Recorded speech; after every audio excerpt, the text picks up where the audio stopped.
Hi, everybody. This is Jim Haviland, and this is Lay the Land Weekly Impact. And we're continuing to work through the 50 Smart 50 honorees for 2025 as part of our season 2. And this conversation is with Matt Sobel. It's a great story because he's got a company called BrandDog now, but he's a great story of a transition of a family business. He helped get it to a place of exit. They did a great exit, and now he's on to other things and all the things you kind of learned through that process. So enjoy my conversation with Matt Sobel of BrandDog. Welcome, everybody. I'm here with Matt Sobel of BrandDog. And Matt, tell me a little bit about what you think makes BrandDog smart. Oh, what makes BrandDog smart? BrandDog is a B2B growth marketing agency that has a unique setup. I think that I guess could be considered smart. We sit on both sides of the fence as a principal. So I'm the founding principal of BrandDog. I'm also principal in a private equity firm called Green Harvest Capital, where we invest in a variety of different types of businesses on the industry's front. And historically, throughout my career, I've sat from family business on the ownership side and also on the marketing agency side. So throughout my career, I've Hmm. worn both hats of CMO, trying to grow a company, and also agency owner, trying to grow and support those CMOs.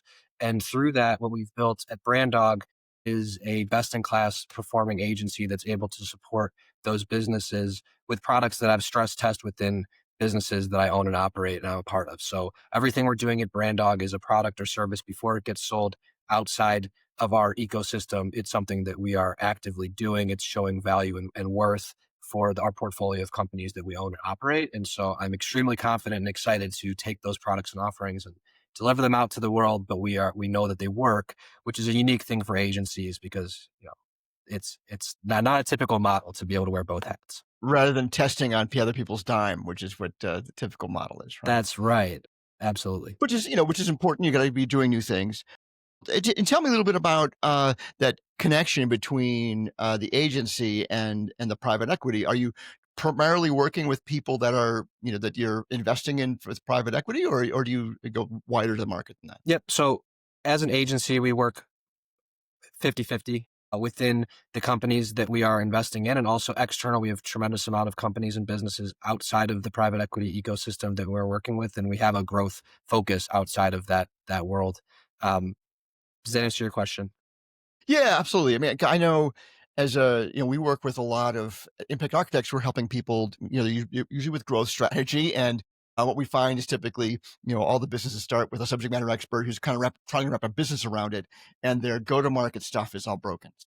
Yes, sir. It goes, and they're transitioning from founder-led sales to a more mature sales and marketing program. And it seems like it would just seem to, as I was looking at your basic portfolio of things you do, that would be a natural thing to have happen. As if I were a private equity firm, I'd probably have a go-to with that stuff too. 100%. It's a natural fit for BrandDog to be a fit for the private equity firm and all of the communications or branding website growth efforts and campaigns that we need.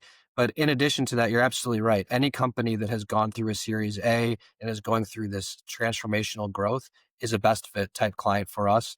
Any type of business that's going through new ownership, new leadership, they're on this growth path and they're trying to figure out. Typically, what we see is they've outgrown where they were. They came so far with the assets they've built. Now they have a new vision of what they're building towards, and they need to sort of reset the table on a stronger foundation to build towards what the future vision of the company is versus what it historically has always been. And that's what we do work on. That's great. I know in our practice, we often say, what got you here ain't going to get you to the next place. That's it. That's it. You need to have that next thing.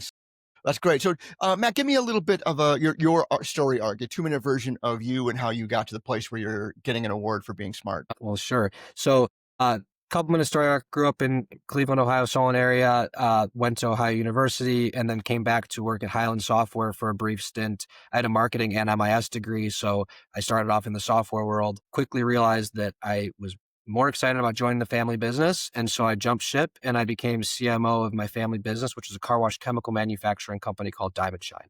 We sold car wash chemicals nationally. And ultimately, after about 4.5, 5 years of me being part of the company, CMO, doing all of that type of stuff, that company was acquired. And so all of my work I ended up with an empty whiteboard and a very different role, and things changed for me, uh, as it happens. Well, but you got it was a victory, right? I mean, the work worked. You got where you wanted to go. Big One win, of the big win, and fantastic experience to sit and watch that acquisition be on the sell side of watching a PE firm come in and acquire our business and watch that whole thing. I retro, looking back on it, I learned a lot. Just sitting through those meetings and being a part of that experience is tremendous. 100%. I think we talk about it as one of the great tragedies is when people build a business and don't build it to the point where they can have an exit of significance. Like there's so much trading off of life and focus as you're building something Yeah, to get to the end zone and go, no one really wants to buy this. That's a tragic moment. So I completely agree. I think, and that's what we're realizing is so that was kind of our family business story arc was it. I joined the business with every intention of being part of it long term. What happened was there was an industry wide roll up where the largest equipment company got acquired and subsequently decided that we were going to be their chemical company, and it was perfect. hard to say no. And so that was good. Since then, once I left there, I've been living in agency land ever since. Prior had a different partner and a different agency, and since then have parted ways and sort of started BrandDog about 2 years ago. But I've been in agency land ever since, and so I was in a family business wearing the CMO hat, also a partner in an agency to help that company grow and sort of backfill all the needs because being a one man band, it's really tough to get everything you need done for that type of business. And so I sort of built out the agency partnership behind the scenes for myself and then have sort of continued that situation forward Right. as things have gone, which has really been a phenomenal little recipe and experience for us. That sounds fantastic. So, well, tell me, I mean, one thing when I talk to people that have exited, they always ask me about, well, what's going to happen to all my people? Was that a good experience or a mixed bag? I mean, what I typically find is it's a mixed bag. Some people will have great opportunities, and some people just aren't going to make the transition. Yes, mixed bag. Definitely, Yeah, definitely mixed bag in this scenario. And that's being a family business. That is one of the hardest things. And that's one of the things that we are most focused on in the PE firm now is being hyper aware of those relationships, the people we take what we call a nurturing approach to private equity, which, everybody has their line and their way of saying that they're not going to come in and just strip and fire and do all of those things. But we truly are not doing that. We understand the tribal knowledge and the importance of the individuals who have brought the company to the place that it's at. That was, you know, in both the ways that we had arms wrapped around us and didn't have arms wrapped around us and different people in different places in the company. That was a major learning thing for me to go through and see how some people got iced out, some people got arms wrapped around, what was good, bad, or otherwise, and how it all yeah, transpired.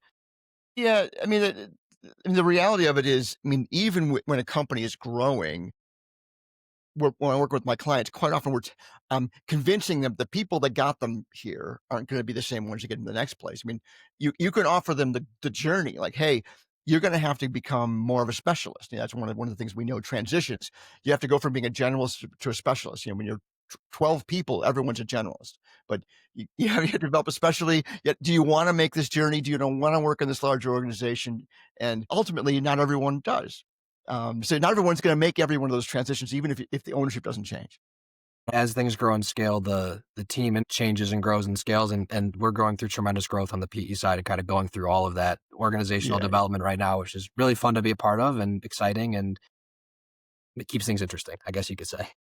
All right. That sounds great. Well, so tell me, so I mean, through all of this, you've probably learned some leadership nuggets. What are the kinds of things that you've learned along the way that you could share with Matt Sobel 20 years ago or something like that? Sure. I think as I reflect on that question, one of the things that immediately comes to mind is the importance of collecting people and relationships and building a collection of those people and forming really strong bonds and relationships across companies, or company transitions or ownership changes or people's role change from place to place, the ability to have that network and be able to have those strong relationships with people that you can call for advice, for help, for building a new team, for putting things together is just completely instrumental in being able to move quickly and sort of clear the roadblocks for business development and growth. I love hearing that. I know one of the things that I coach all of my leaders through is this: they have to transition from being an expert at something. They all start as subject matter experts, but they have to transition to being exactly that. They are the cultivator of people. They should be farming for new people. They should be growing the people they have, being leaders, building leaders, building leaders. That is your job. If you want to be that successful CEO or whatever kind of leader you are, you have that is your primary role is to managing the people and making them all successful. Yeah, absolutely. And sort of continuing down the lane of people. Sorry, my dog. That's right. I try to be prepared here. Um, BrandDog, right? Yeah, there you So, go. it's right on brand. So with the people thing, I've really leaned into, we've assembled an extremely high level team at BrandDog where I've really been focused on only bringing on people that have a tremendous amount of experience and are the right type of culture and fit. What I've learned is that highly motivated people you cannot create. You cannot create motivation in people. I really strongly believe that you can only bring on people that are intrinsically and internally motivated and have that in them. And then the risk factor is just don't blow it, just don't do things that micromanage them and take that energy out. Right. And so, how do we bring on the most energetic, the most energized, the most excited people and bring them into an environment where we don't put out that flame and we keep it going and we keep them energized and we keep them excited and keep them feeling good and motivated and empowered to do the work and just don't get rid of it, because putting incentives and carrots and things to incentivize or motivate people who are not there, it's almost impossible to create, but it's very easy to burn it out in people. And that's something that I've learned, I guess, from a 100%. leadership perspective that I focus really hard on. I know one of the things we do with all of our clients is we make them come up with some kind of like Goldilocks zone on either like employees per revenue, employees per profit, whatever it is. But like in this zone, if you have motivated people, they're gonna be in flow, and they're gonna work hard, and they're gonna enjoy their work, and they feel challenged.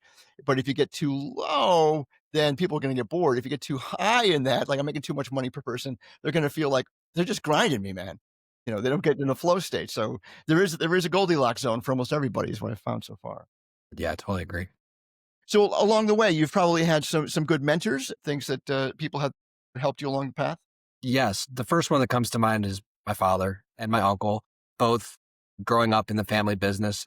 It was really my kind of foundational business story. I grew up doing all the things in the warehouse and then transitioned into being in the office, but sort of grew That's up great. in that business and really learning the ins and outs of what does it take. It's the little things. It's Mm. thinking back around, walking through the warehouse every morning and saying hello with a smile to everybody to set the day. Little things like that just to set a positive tone for the whole company and Yeah. do it with every person with intention in the morning every day. And those things really rubbed off. I mean, there's big things and little things, but being a part of that family business and culture really taught me a lot about how to operate and build these long relationships where people want to work together and want to be on the team and have a shared purpose. And it's not an easy thing. And now we're doing it remotely. BrandDog's a fully remote team, so I don't get to go walk into everybody's office and shake a hand or say hello. And so I have to find other ways. I'm on our Slack channel saying good morning and sending a smiley emoji or sending something funny. We find other ways to do a similar thing. But I do. Right. Well, it's the intention, it's the cultural part of it. I think, we had so many times with the pandemic to teach people that, okay, you had this accidental culture from people just bumping into each other around the water cooler before, but now you have to be intentional about how we're going to create the same feeling and the same connectivity and, what we call in our practice staying perfectly connected. Meetings have to be effective and the right kinds of meetings, not just to work done, but also to stay connected and collaborate. Yep, absolutely. Well, so any big mistakes along the way that were particularly educational for you? Anything that comes to mind? Big mistakes. Well, I would say BrandDog as an organization being just under 2 years old is sort of a foundation on me trying to fix a lot of mistakes already. Not Got to it. say that there are any major foundational mistakes, but just built on sort of a new vision and version of an agency that I was striving to create. We're So not gonna do that again. We're not yeah, gonna bring that with there's us. been a number of those things, and a lot of it relates to saying no to opportunities, which I think is the hardest Perfect. thing for Yeah. growing young scaling businesses to do, is to figure out what to say no to. And that's been Yes. something that we've spent a lot of time focusing on, is who are we actually a best fit for? Who are we going to sort of say thanks, but this sounds like this is going to take us down a rabbit hole and it's going to spin our wheels and it's not going to be of value to anybody. Yeah, we're not a fit. We're not a fit for there's a How do we identify that as fast as possible? yeah, 100%. We talk about target market fit, but it really comes down to that, in our practice, we talk about, hell yes. We want nothing but hell yes employees, hell yes customers. If it's not a hell yes, it's a It's, no. Absolutely. it's a no. That's right. I'm a believer in that for sure. Yeah. Right. Anything anything we should anyone we should thank for getting you to this point? So you're getting an award here. Are you going to be at the event on November 6th? Yes, we are going to be at the event. We're bringing out the whole BrandDog Cleveland team. So Nice. BrandDog, just real briefly, is an international team. We have 3 members in Brazil. We've got somebody in the Philippines. We've got across the country. We've got somebody in California, Chicago. We're spread out, but we do have a core density in Cleveland. And so we are bringing our Cleveland staff. We are very excited. We have a table. We'll be there. And we're Great. excited to meet everybody. As far as thank yous, I would thank really my whole team, Emily Muskin in specific, who's my chief of staff and sort of almost serves as a pseudo co-founder. She helped me get this whole thing spun up. She's really sort of my right-hand woman in the agency, and really the full staff and the team across the board has been instrumental in standing this business up so quickly. Also, my partners at Green Harvest Capital, phenomenal partnership and arrangement that we have there has been instrumental in the growth and trajectory that we're on. I would be remiss to not thank wife and family, 2 kids, lots of support at home, and a stable base to be building upon at home is always important. So those would probably be the most important thanks that I would give. Yeah, great job. Thank you so much, and we'll hope to see you on the 6th. Yes, thank you, Jim. Appreciate the time. Right on.